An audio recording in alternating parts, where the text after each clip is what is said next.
Hey everybody, welcome to What's Up Wednesday.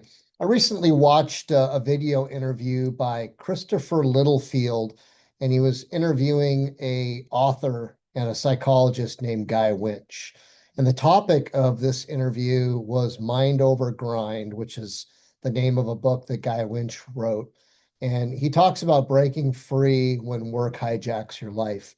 And I thought this was a really interesting topic. And Christopher Littlefield, the interviewer, started out with the results of a 2024 study by the American Psychological Association. In this study, the APA discovered that roughly 43% of workers reported that they had high stress. I'm actually kind of surprised that number wouldn't be higher. But what did surprise me was that 67% of the people that were polled um, reported symptoms of burnout. And burnout is much more significant, I think, in my opinion, than stress because that indicates serious effects. Um, so some of the things that they discovered was that thriving at work is kind of at an all-time low because of those burnout rates. And a combination of intense stress, burnout, and other serious conditions can pose equally serious threats to our physical health and our emotional well-being. And I think we all know that. We see it around us. The topic of mental health and well-being is in front of us almost constantly now. And then there are some of the risks, physical risks of burnout that I think we need to be aware of, which include, cardiovascular and gastrointestinal disease, diabetes, respiratory infections, anxiety, depression, alcohol and substance abuse, obviously suicide, and then just overall mortality. So some really interesting things that were covered. And in this interview, some of the things that were explored, and I'll say that the interview, and I'm going to drop the link for this interview for everybody if you want to watch it. It's about 42 and a half minute long interview. I found it to be very beneficial, very informative. And some of the things that were covered included topic of why workplace stress and burnout are rising. What is leading to that and what's kind of driving today's grind culture, which is an interesting perspective. And then Guy talks a little bit about how stress at work spills over into our personal relationships, family life, and our health, and why it's so difficult to mentally disconnect from work at the end of the day and kind of shift from that work life to home life, which has a different set of demands. How do we turn the switch off from one and go to the next and leave the other behind? I think it's argued that it's very, very difficult to do. And then Guy provides us with some practical strategies to transition out of that work mode and kind of help us learn to be a little bit more present at home, which I think is incredibly important. And then he talks about how to stop rumination and constant replaying of stressful work moments throughout the day. Again, leaving that behind when you've had a stressful day or a tough day, it's hard to just turn that off and leave it behind. And then he talks a little bit about the difference between a challenge mindset and a threat mindset, which was also very informative.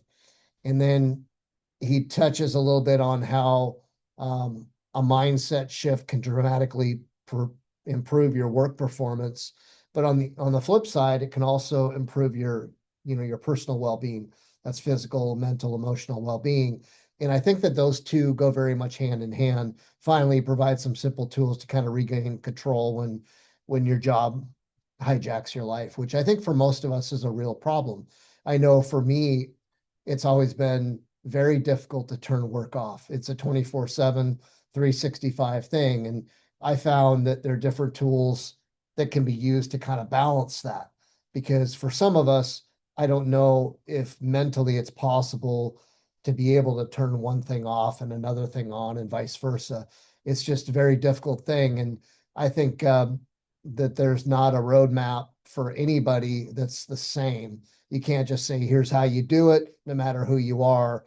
That may not fit for some. So we have to come up with kind of our own formula, our own process in which we're able to do that. But ultimately, the goal is that we can we can kind of maintain balance between the demands of our job and the workplace. And then, our life, which is what we actually live for, our families, the things we enjoy doing on the weekend, and being able, again, to find that balance. I think it's so absolutely important. In the United States, I believe, at least statistically, I've heard in the past that Americans take the least time off of almost any country in the world.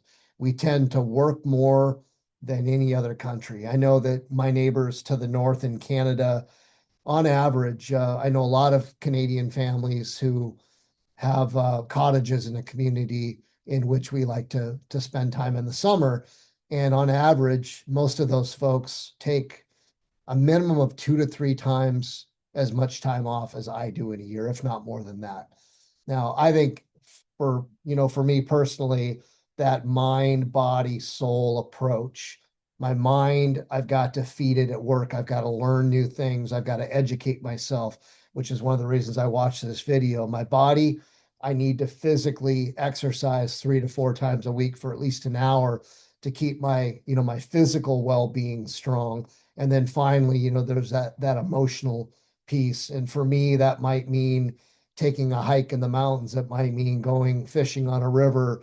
It might mean going on a weekend adventure with my family, whatever it may be. Maintaining those three things, I think, is so absolutely critical. And then, in the long run, again, finding a way to be able to manage that stress. And I'm not talking about compartmentalizing it and crumpling it up and stuffing it down where it's still there, but finding a way to actually kind of break it down, digest it, eliminate it, and then start fresh. And I think that as we get later in our careers and we have more experience doing that, we probably get a little bit better because we're more likely to let things go. But ultimately, I think it starts with awareness. It's really, really important. I encourage all of you to watch this video, which Melinda's going to post right here in this What's Up Wednesday. If you have time, even break it up into a couple different pieces, but check it out. I think you'll enjoy it. And we'll see you next Wednesday.